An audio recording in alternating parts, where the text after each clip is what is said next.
आज सुबह 8:30 बजे के करीब बोदन रोड पर निजाम पैलेस के करीब एक तेज रफ्तार लारी ने फैशन प्रो मोटरसाइकिल को टक्कर दे दी, जिस पर एक खातून और एक मर्द सवार थे, जो कि इम्कान है कि मियाँ बीवी होंगे। लारी के टायर के नीचे आकर खातून का भेजा पाश हो गया और वो बरसरे मौका ही हलाक हो गई, जबकि मर्द बुरी तरह जख्मी है, जिसकी शनाख्त मकबूल की हैसियत से की गई है। बताया जा रहा है कि ये जोड़ा नए ब्रिज के पास का रहने वाला है।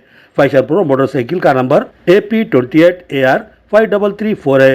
इनके पास से एक सेल फोन बरामद हुआ, जिस पर जो पहला नंबर था उस पर फोन करके हादसे की इतला दी गई। ताहल अभी तक कोई वाज़ेह शनाख्त नहीं हो पाई है। इतला मिलते ही 6 SI वेंकट राव की क़यादत में पुलिस का अमला मुकाम हादसा पहुंचा और जख्मी को एम्बुलेंस के जरिए सरकारी दवाखाना मुंतकिल किया।